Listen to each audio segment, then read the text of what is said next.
advantage of us.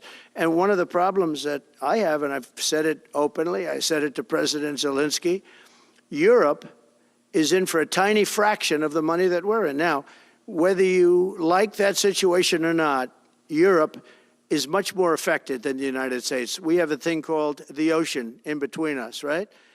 Why are we in for billions and billions of dollars more money than Europe? And, you know, they're a similar size, a little smaller, but they're a similar size economy as the United States when you add them up. And yet Europe is in for a small fraction of the number the United States is in. Now, Biden could have called them up during the term. That's what I did. I said, you have to pay your bills. And they all, one stood up. I won't say who. You'll probably have it because the papers, the media hated to report on it.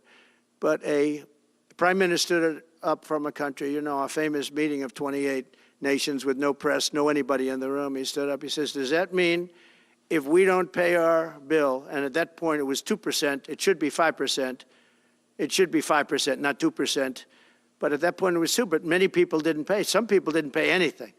But many people were way, including Germany. Germany was at less than 1%. You're going to press for 5%? Well, I think NATO should have 5%, yeah. Well, you can't do it at 2%. I mean, at 2%, every country, if you're going to have a country in a regular military, you're at 4%. I think they should be, you know, they're in dangerous territory. I think it should be, they can all afford it, but they should be at 5%, not 2%. I'm the one that got them to pay 2%. But a gentleman stood up, a prime minister stood up, and he said to me, sir, could I ask you a question? You're saying we have to pay our bills. If we don't pay our bills, will the United States protect us from Russia? I said, if you don't pay, you mean you're delinquent? He said, yes. He said, if you're delinquent, we will not protect you. I took a lot of heat. Although it was somewhat closed door, I took a lot of heat from the media. And you know what happened? The money started pouring in. That's why NATO has money. And the Secretary General said it was the most incredible thing he had ever seen in a negotiation. Now, if I would have said, yes, we will, nobody would have paid. If I would have loved to say, yes, we'll protect you even if you don't pay. But that's not the way life works. Mr. President, two questions related to each other. First, you said on your first day of office you're going to pardon January 6th defendants. Are you planning to pardon those who were charged with violent offenses? Well, we're looking at it, and we have other people in there. And as you see, I guess 24 or 28 people came now from the FBI. That came out very quietly. Nobody reported it, but they had people in some form related to the FBI. They had 4 or 5 people that were strongly related to the FBI. We have to find out about that. We have to find out about Hezbollah. We have to find out about who exactly was in that whole thing, because people that did some bad things were not prosecuted. You know, I see it all the time, and you see it too. People that were doing some bad things weren't prosecuted, and people that didn't even walk into the building are in jail right now. So we'll be looking at the whole thing, but I'll be making major pardons. Yes, please. Sorry, just one more point on the previous question. Please. On Jack Smith's report. Good afternoon, Mr. President. It's good to see you again. 2 questions about Syria and the ongoing war in Gaza. About Syria, the Pentagon disclosed last month the U.S. has some 2,000 troops in Syria. That's almost double the number initially we were told of 900. Will you keep that troop capacity the same upon taking Well, I won't tell you that because that's part of a military strategy, but I will say it was Turkey. Turkey's been after that country in different names and different forms and shapes for 2,000 years. Those people that went in are from Turkey. And President Erdogan is a friend of mine. He's a guy I like, respect. I think he respects me also. He's the one that didn't go after certain people after I requested that he not. You know who I'm talking about, the Kurds. I don't know how long that's going to, because they're natural enemies. They hate each other. But he didn't do that yet. And he didn't do it in the past also. He started, and I said, please don't do that, and he didn't do it. So, but if you look at what happened with Syria, Russia was weakened, Iran was weakened, and he's a very smart guy. And he sent his people in there through different forms and different names, and they went in and they took over, and that's the way it is. I'm sorry, I don't mean to interrupt you. Do you have concerns about HTS taking control of Syria? By the way, I have the envoy here. Is that in the back? Standing with my son, Eric, is Steve Witkoff, who's just got back from the Middle East, and he's done a fantastic job. He's a a great deal maker. I said, what we need there is a deal maker, because nobody makes a deal. We have people that understand where the rivers are and where the meets and bounds are, but they can't talk. They can't make deals. Steve's done a great job. I just want to thank you, Steve. You've been working endlessly for months, and he's working specifically on the hostages, trying to get them back. Well, that was my second question is Hamas. Steve, come up for a second. Maybe you might want to say a couple of words. Sir, I didn't- Hamas released another hostage I didn't know Steve was going to be here, actually. Neither did I. He's done a fantastic job, and it's a dangerous job, too, and we appreciate it. He didn't know about this kind of danger and the other deal-making he does. Now he sees a lot of big danger. Come on up, Steve. Mr. President, can I ask you a second part of that? Hamas Yeah, released just one another second, hostage please. video. I'm going to give you a little report on the hostages, if I can. Steve? Thank you very much. Thank you, Mr. President. Wow. Well, I think we're making a lot of progress, and I don't want to say too much because I think they're doing a really good job back in Doha. I'm leaving tomorrow back to go to Doha. Well, Donald Trump, the president-elect of the United States of America, taking questions from reporters at his Florida private club residence. Meanwhile, Donald Trump is all set to return to the White House as the 47th president of the United States. The inauguration is on the 20th of January, and this is for his second term, and his pre-election rhetoric about increasing tariffs is something that has sparked discussions about potential implications for global trade and India's economy. Donald Trump, of course, has denied a newspaper report that said that his aides were exploring tariff plans that would cover only critical imports. His threats to impose higher tariffs on countries like China and India have also raised eyebrows in global markets. Today, he has said that Canada and Mexico will have to prepare for higher tariffs.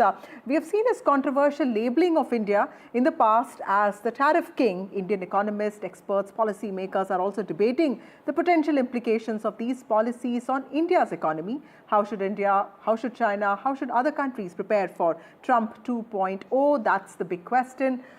We are joined to discuss all of this. We will have a panel of experts with us. We have with us Dr. Richard Benkin with us, who's a commentator and journalist, and we have Jayant Krishna with us, senior fellow in India-US policy, US-India policy. Thank you so much, both of you, for joining me on this broadcast.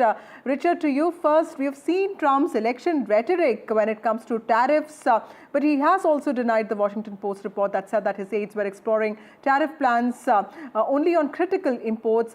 How should countries prepare for something like this? How do you also expect global markets to react to his tariff plans?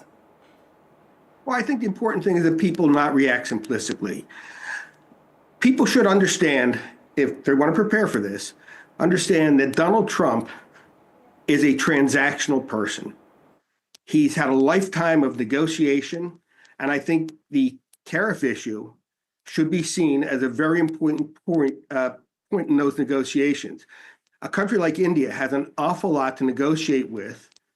And then add to that the fact that we know that Donald Trump and Narendra Modi have had a good relationship for quite some time, and there are issues, and they're going to have to sit down and discuss it. But I think it would be a mistake to assume that that's going to happen without any kind of interaction between the United States and, in this case, India. See these threats as a starting point for India to have better negotiators, and do we really need to be apprehensive about this, or do you just see this as a starting point for negotiations rather than expect immediate actions?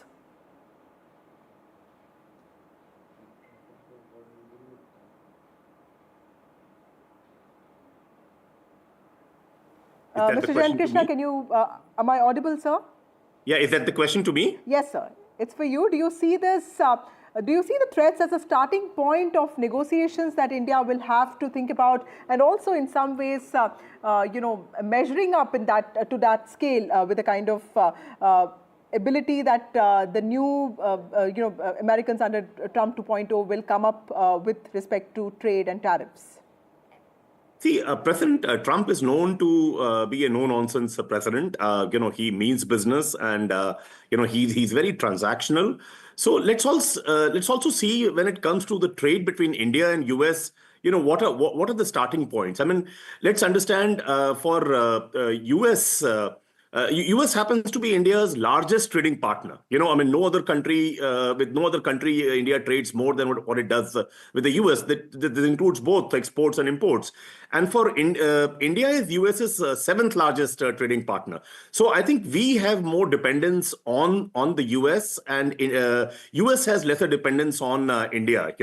If you look at among major economies, our trade between the two countries is approximately of the order of $200 billion, and out of which 125 billion is what US imports from India, and almost 75 to 80 billion is the amount which India imports from the US. So I think, and it is one of the, US is one of the very few countries among the major countries with which India has a trade deficit in its favor, which obviously means that, India exports more to the US than what it imports from the US, right? So I think any duty structure fiddling with it is going to hurt us. That's for sure. In his last presidency, I think he did do it for some product categories like iron and steel and all that, and it did hurt us. So kind of products, if we look at, what's going to be, I mean, if you look at US, typically what it imports from India, it includes IT services, software services, IT-enabled services, textiles, machineries, gems, diamonds, chemicals, iron, steel, coffee, tea, some food products, and pharmaceutical also, On the contrary, what India imports from the US are generally more finished goods like aircrafts, fertilizers, computer hardware, and of course some scrap metal, medical equipment, all manufactured medical equipment and things like that. So I think, I have a feeling he may not do it across the board. What he has talked about doing it with China, with India, with Canada, with Mexico, he may not do it across the board. But I think it will happen in bits and pieces. And at the end of the day, I think it's how well India negotiates with the US. Because I don't think any decision will be completely, unilateral from the US. It will have to be dependent on how we negotiate and how we succeed with that. But surely, I mean, a very, what he talked about in his electoral campaign, if that comes true, it becomes a reality. I think it will hurt India very, very badly. Right. Also, Richard, do you see Trump's tariff plans already influencing business strategies? Because India is betting big on semiconductors. We are talking a lot about AI, although a lot of our companies are yet to be prepared for that kind of AI drive that we're talking about. How should companies, how should firms, how should the industry or the technology sector or manufacturing sector prepare itself, for Trump 2.0? Is this to me? Yes, sir. Yes, ma'am. Well, again, I think that it is transactional. It's about the negotiation. I think those companies and government entities from India need to recognize that they bring a lot of things to the table, even beyond the economic. Geopolitically, we know that India is the most important bulwark we have. When I say we, I'm talking about as a planet. Most important bulwark we have as a check on Chinese expansion. And that's very important to Donald Trump's global strategy as well. And I think it would behoove Indian negotiators to make sure that factor is included in whatever comes to pass. I think for Americans, certainly for me, most Americans,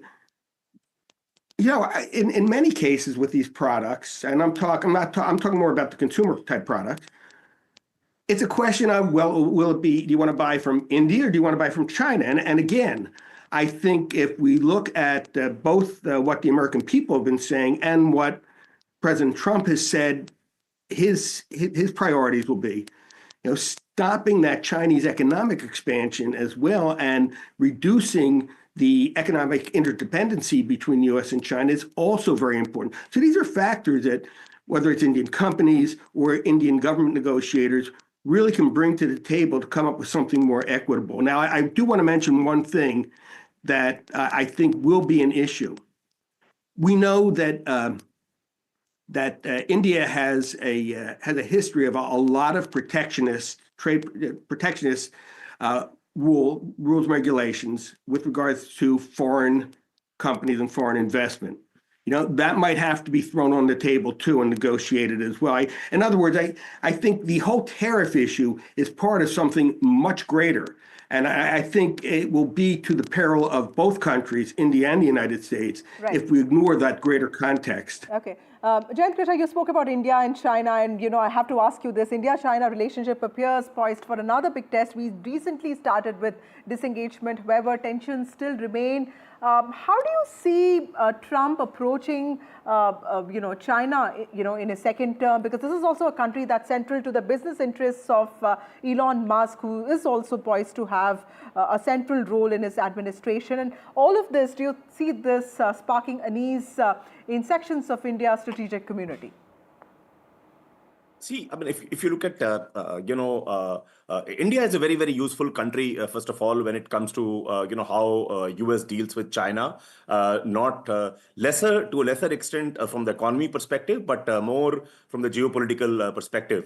I think given our location on the world map, I think it's very, very important, So I think many of the import duty stuff that he has talked about, I think it relates to China, because let's also look at how China has emerged as a manufacturing hub of the world, and more and more, manufacturing supply chains terminate at China, in terms of endpoint manufacturing. So I think that is the bigger concern for the US, looking at the enormity, and that's the only economy. I mean, whatever we may talk about, but our economy is barely 1/5 or 1/6 of the size of China, and even smaller vis-a-vis the US, right? So the direct confrontation is with China that US would have, and India, would surely be a key player in that. But I think more importantly, I think as between India and China, in the geopolitical sense, there is some thaw in the relationship, in the sense that some border issues are going to be settled, or some discussions are on.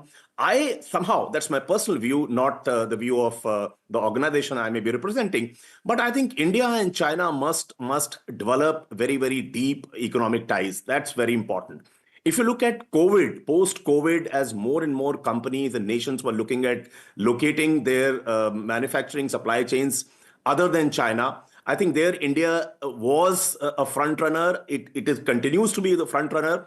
But if the problem is, many of Indian manufacturing supply chains are not integrated with that of China. If that integration existed, more and more business would have flown to us. I think I definitely feel that even many of our geopolitical disputes with China would get resolved if our economic relationship improves.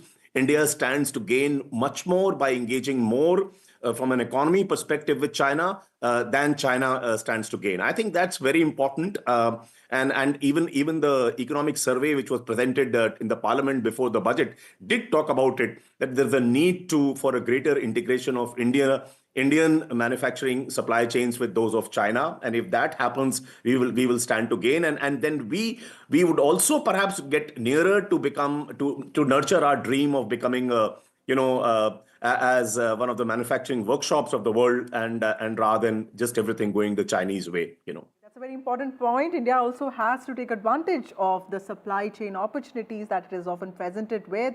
US President-elect Donald Trump has denied reports of his aides exploring limited tariffs on critical imports. He has in fact reaffirmed his broader tariff policy. We'll have to wait and see how that works out. Thank you, Professor Benkin, and thank you, Jayant Krishna, for joining us on this broadcast. Also, let's listen into what Donald Trump said today on tariffs. Going to be changing the name of the Gulf of Mexico to the Gulf of America, which has a beautiful ring that covers a lot of territory. The Gulf of America, what a beautiful name. And it's appropriate. It's appropriate. And Mexico has to stop allowing millions of people to pour into our country. They can stop them. And we're going to put very serious tariffs on Mexico and Canada, because Canada, they come through Canada too, and the drugs that are coming through are at record numbers, So we're going to make up for that by putting tariffs on Mexico and Canada, substantial tariffs.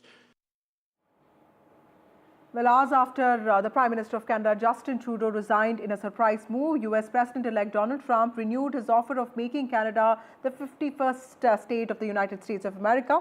Trump, who has never had a good relationship with Trudeau even during his first term from 2017 to 2021, has been floating the idea of making Canada the 51st state of the United States ever since he met Trudeau after his 5th November electoral victory.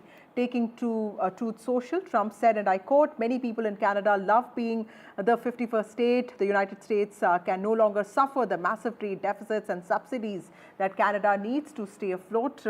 Justin Trudeau knew this and resigned.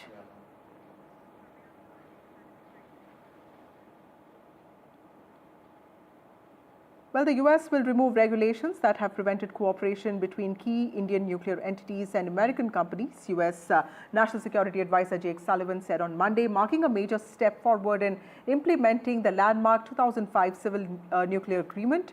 The top official of the outgoing Joe Biden administration made this announcement during a public address at the IIT Delhi. The United States is now finalizing the necessary step civil nuclear cooperation between India's leading nuclear entities and U.S. companies.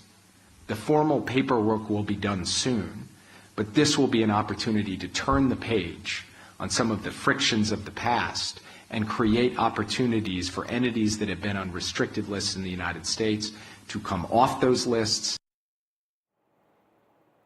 In its final move before making way to President-elect Donald Trump, the Biden administration further cemented ties with India, with U.S. National Security Advisor Jake Sullivan, who we heard speaking earlier, revealing that the U.S. government is moving to lift sanctions imposed on Indian nuclear institutions. The U.S., along with numerous other countries, sanctioned 200 Indian entities almost 26 years ago after India's Pokhran-2 nuclear tests in May 1998. Pokhran-2, or the Operation Shakti, involved a series of 5 nuclear weapons tests and gave India the capability to build fission and thermonuclear weapons. While over the past few decades, most countries lifted sanctions against India, including the United States, especially after the historic 2005 India-US civil nuclear deal, certain restrictions continue to remain. These restrictions, as well as India's objections to certain stringent conditions in this deal, stalled the agreement's full implementation. However, the Biden administration's latest move hopes to forge deeper energy ties with New Delhi and potentially strengthen the 20-year-old landmark nuclear deals between the two countries, which was signed in 2005. Now, India utilizes nuclear power plants for a significant portion of its energy needs, presenting a substantial and growing market for nuclear energy and reactors, and making it an attractive market for India. India is also actively pursuing large-scale development of nuclear reactors, particularly small modular reactors, to meet its future energy demands, making collaborations between the India and the US nuclear sectors mutually beneficial and attractive. Which is why now that the US National Security Advisor, while he did not provide details about the removal of these sanctions, the growing progress in ties between New Delhi and Washington has definitely driven this move of removing sanctions and has further strengthened the relationship between the two countries ahead of the return of the Trump administration.